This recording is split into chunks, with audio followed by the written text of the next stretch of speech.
Hello, everyone. Thank you for joining today's demo of software delivery optimization. My name is Carl Kalm. I'm a product manager on DevOps value streams here at Sumo. Software delivery optimization is one of the products that I work on.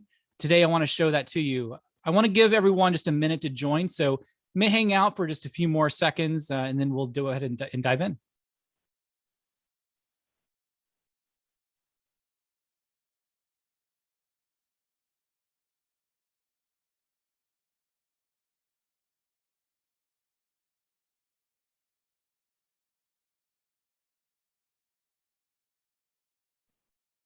I see a few more people hopped in. Let's go ahead and get started with today's demo. So today I want to talk to you about the customer challenges that we hear from our customers and the industry as a whole on how difficult it is to improve the way that you deliver software and innovation to your customers. I want to talk about how we are helping customers solve that solution or solve that problem with software delivery optimization. And then finally, I'll close off with a demo of the solution itself. So when it comes to delivering software to your customers, there are some evergreen challenges that are just always there. One is security. You have to have security built into your delivery process today. It used to be that you could get things out the door and there was an entire different team of SecOps that would come in and scan your applications and do pen testing and all of that in production. However, that doesn't cut it today. What you really need is to ship security left, get it closer to the code itself, and be able to validate security compliance with internal policies, but also general pen tests and things like that. And not to mention the security of your supply chain coming into your software builds, or as early in that development process as possible. Quality is another one. We are constantly being pushed to deliver new capabilities, new innovations, new value to our customers. But all of that also has to be good.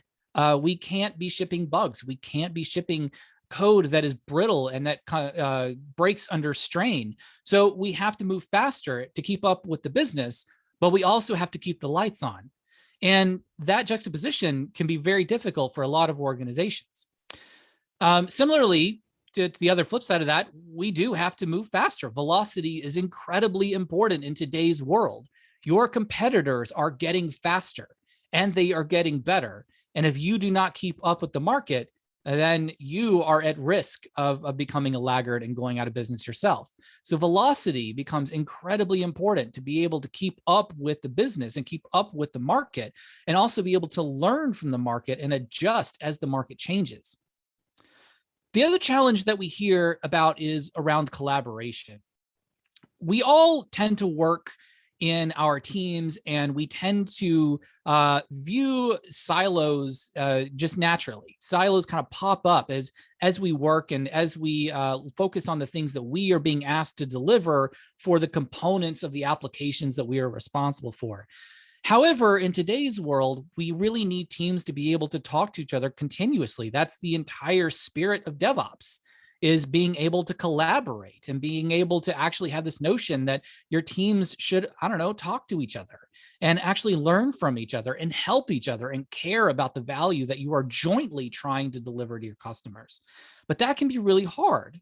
Organizations tend to organize around components or specializations or technology, and that doesn't promote teams being able to see each other and see how their dependencies on each other affect the other teams and the other priorities that they are working on. And so we need visibility across those silos. So what does all this translate to?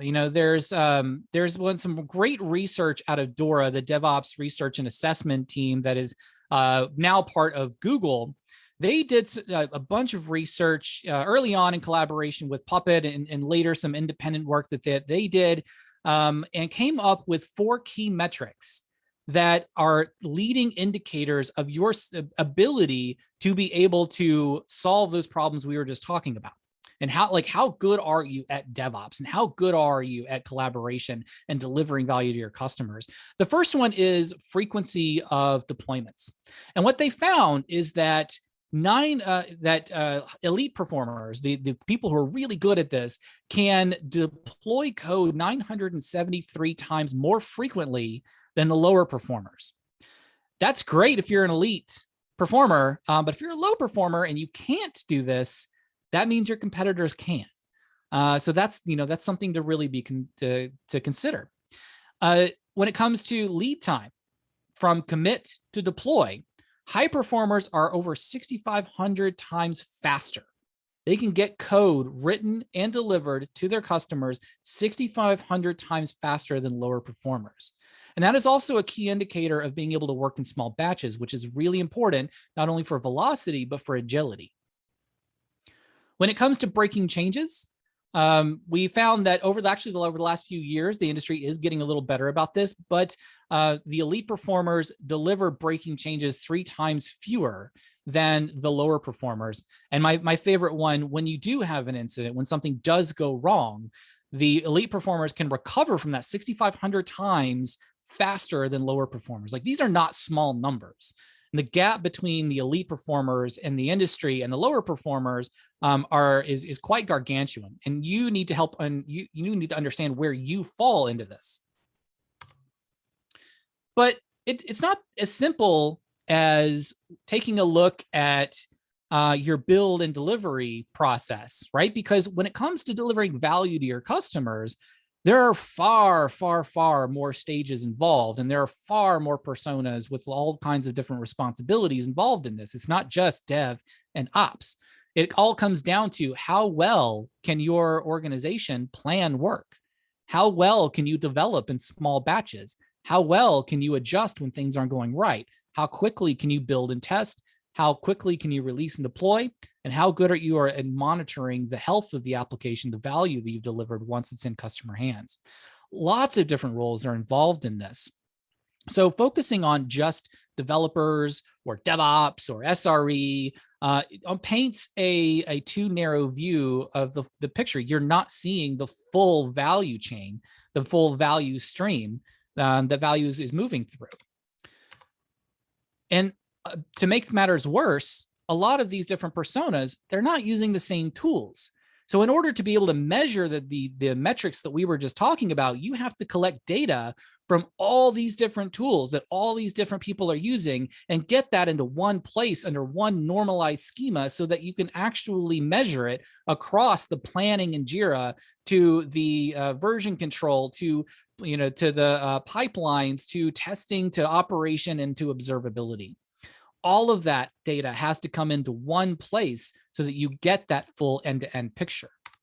And so in the end, what we find is that customer challenges, teams struggle to build and deliver software in a coherent way. Everybody does it a little bit differently.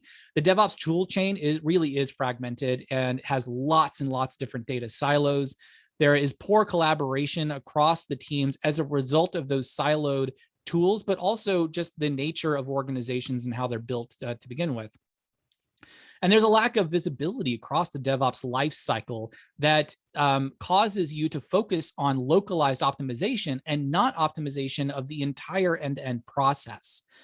And the lift to be able to do all of this, to be able to measure all of this, it's really high. People who try to do this in-house, it often doesn't go well. Let's just put it that way. So that's why we built software development optimization. This is a tool that takes all of that data that I was talking about, all of those tools from all those different personas used, and streams it all into one data platform. We enrich it with data like teams, environment, an application, service, and then we normalize it into a common schema so that we can correlate all of the data. And that way we can paint a full picture of what your end-to-end velocity and quality looks like throughout your SDLC process. And in the end, that gets you the release velocity metrics, the reliability and security metrics, and it gets you better team collaboration because you're looking at the process from a full end-to-end picture, not looking at just the piece of the process that you are responsible for, which helps minimize local optimization and promotes end-to-end optimization. So let's actually dive into what this looks like. So this is software delivery or software development optimization. This page is showing us the overall DORA metrics. Those metrics that I was just talking about earlier, the 4 key metrics, this is it. So we can see that deploys per week, we are right now averaging 158 deploys per week. That's great. That's actually elite status. And this shows us that it's elite status because it's in green. If our deploys started to fall down into lower performer territory, this would turn orange and then turn red. And we would know that we are on a really, that we're not doing well and that we need to improve this metric in order to get to elite status. And we can see our trends over time. So we can see if things are going down or if we really are getting better and starting to move towards that elite status. Lead time for changes. This is measuring how long does it take for a pull request to be merged and then get deployed into production. So right now, we actually can see, thanks to our handy little color code here, that we have work to do.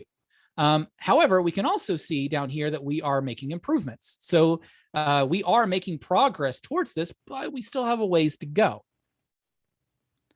Time to restore is measured by how, when an incident occurs after a deployment, how long does it take for you to get that service back up and running? This is measured not just from the commit and pipeline data, but also from your alert system. So we integrate with PagerDuty or OpsGenie, and we can pull in that data and correlate it to services that are moving through your SDLC process and help you understand how long it takes you to restore any given service. And we can see that we are actually in elite status here.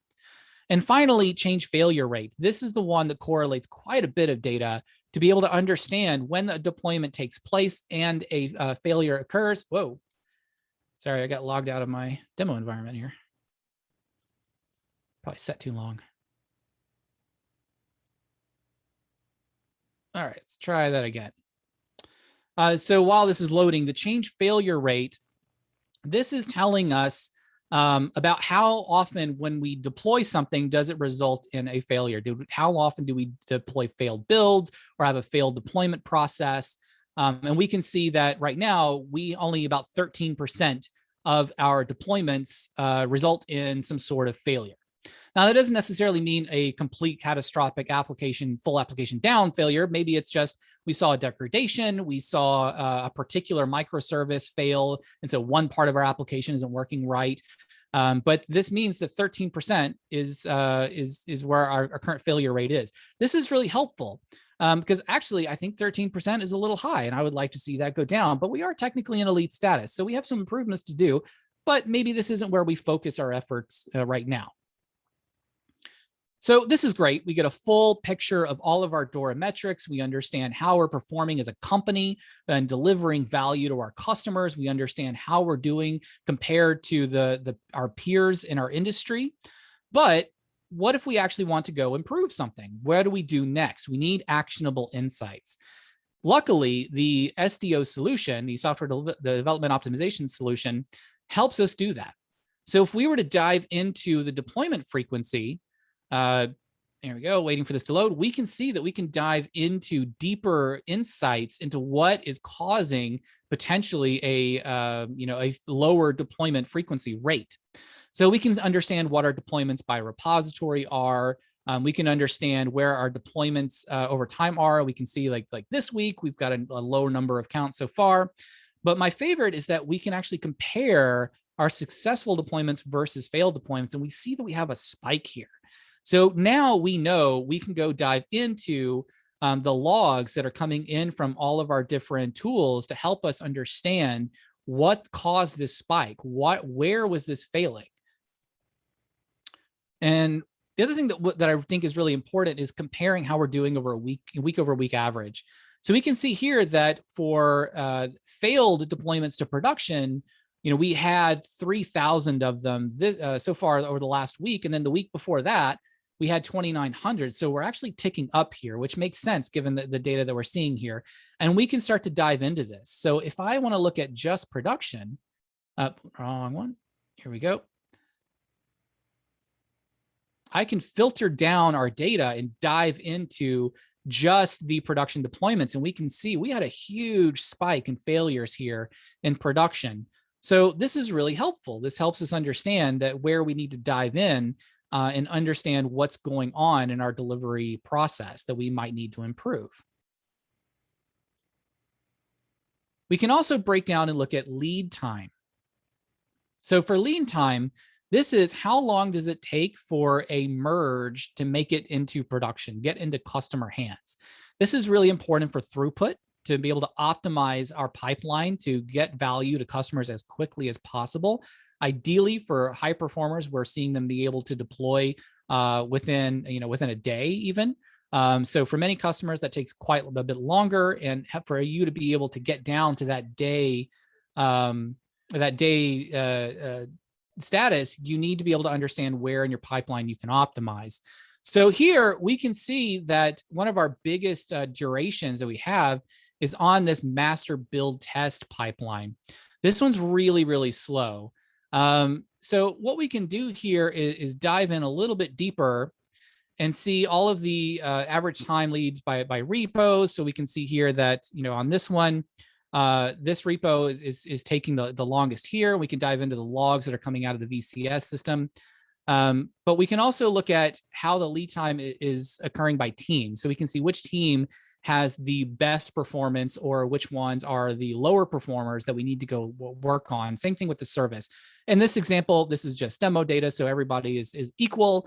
But in reality, this is going to vary quite a bit. It helps you understand which teams you need to go look at to understand what they're doing right or what things we can do to improve.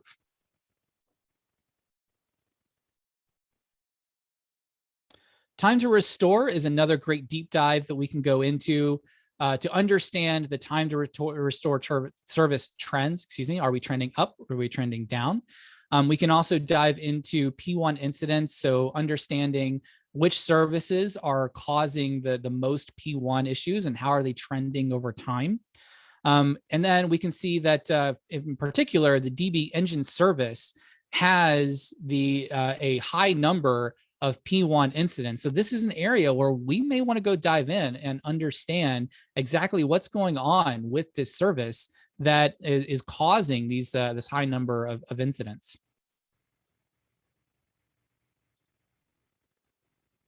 Change failure rate, we can dive in deeper to this one. So we can get a weekly comparison of our failure rate. Excuse me.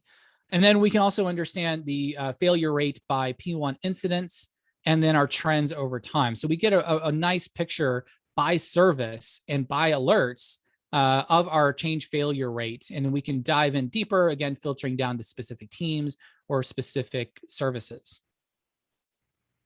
The last key metric is deployments. How successful are your deployments? So we can understand our deploys by team. We can see the one-day comparisons. We can understand our deployments by service. We can even dive deeper down and see exactly what our success rate is and then filter it down by service. So for example, if we did dive into that DB engine, we can filter this down once the data query is done. There we go, and start to get a better picture of what environments in this particular service is deploying to, what is its failure versus success rate, and what is its week over week trend. And then we can even see the last 10 deployments and have an understanding of what commit was in that deployment. So, what merge actually happened here that was deployed, and then we can dive in deeper into the VCS system from there. We can even see what team it's associated with and what repository it came from. But even that is not all. So if we look at, we can even dive into our pipeline itself. So I'm not going to go through every dashboard here, but what we can do is get a fuller picture of our pipeline and how it's actually performing. So we can look at all of the alerts that are occurring from deployments that our pipeline produces and get a sense of what kind of alerts actually matter. Which ones do we really need to dive into? Which teams do we need to focus on? Which services do we need to focus on? In particular, this recommendation engine service is having quite a few alerts. So we probably need to dive into that one and understand it better. We can also look at things like builds. We can understand the build status. We can understand builds by service, what builds are taking longest, which ones are failing, which ones are succeeding. We can look at the last top 10 or the last 10 failed, but then also look at which builds are succeeding and break those down by service and team. And we can keep doing this. We have deployments, we've got issues, we've got pipeline stages. We can even dive into pull requests and understand how pull requests are being merged, at what rate they're being merged. We can look at, all of the different last 10 PRs. What is the top 10 pull requests by time to merge? These kinds of metrics are really important to understanding how your teams work together and how well they collaborate to be able to get code merged and into customer hands. So that is it. That is the software development optimization solution. I'm going to jump over and talk about a few more things, and then we can open it up to Q&A. There we go. We are also working on a beta for our software development optimization solution, specifically for Jira. So we're working on an Atlassian marketplace application for you to be able to view all of this in the planning tool that you are already using. What we're finding is that for many customers, they want this data, but they want it available to their team, their software development teams, to their engineering managers, their program managers, the scrum masters, the tech leads, and the engineers themselves that are actually operating the pipelines. And what we find is that they're already in Jira. And so a lot of this data would be great to just get to get in front of them in the tool that they're already using. So what we're working on is a way of getting all of these DORA metrics and this entire SDO solution into Jira through a marketplace application where you can visualize your bottlenecks and problem areas and where to go improve, and then be able to gain additional context with observability, meaning you can jump from this application into Sumo Logic's observability solution to deeper dive into the application and infrastructure observability data that your SRE team is likely collecting. Ideally, in the future, what we're going to do is kind of have this be more of a front end for development teams that is provided to them, say, by a shared services teams or developer platform team or DevOps team, whatever your company calls it, so that this is provided more as a service to them. So that's something that we're exploring. However, we need your help. So what I would love to promote is for you to sign up for this early access program so that we can get you into the beta program to see if this is something that is right for your organization and help us make sure that we're building the right thing as well. So that would really be great. I really appreciate that. And that is that. Thank you. So I think we're going to open this up to Q&A. I'll wait a few minutes for questions to come in.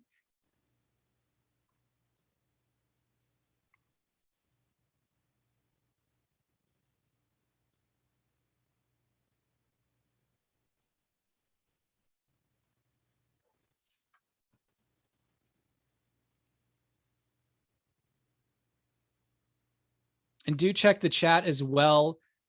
We would like for you to join us on the public Slack. That would be really great. Community is really important to us. And as a product manager, customer feedback is incredibly important to me. And Slack is a great way to do that. It's a really useful way for you to be able to get direct access to product managers, to engineers at Sumo, and for us to be able to ask questions of you so that we better understand your problems in your world.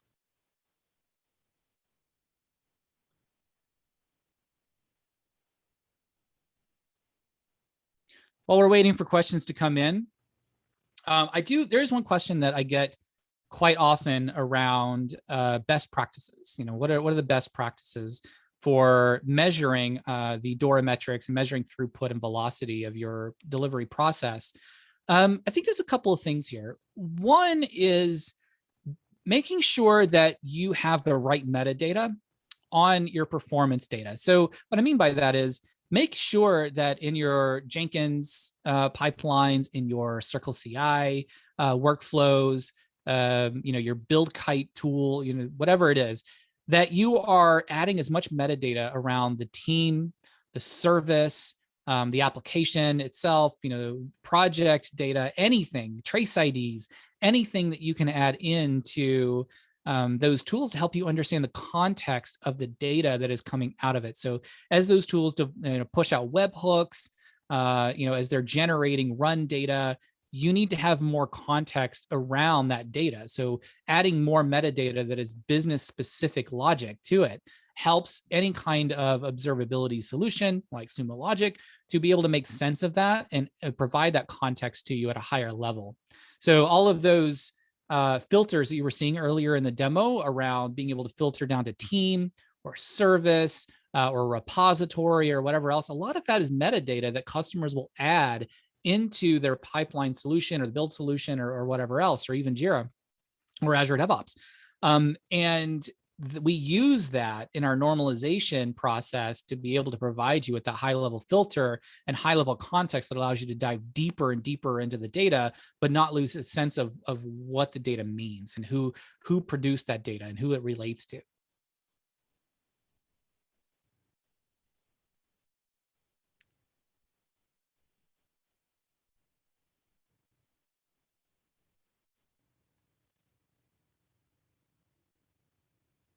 All right. Well, I'm not seeing any questions come in. If you do think of questions later, definitely feel free to reach out. You can reach out on Slack, as I mentioned. That's a great place to reach us. And yeah, thank you for joining. I really appreciate it.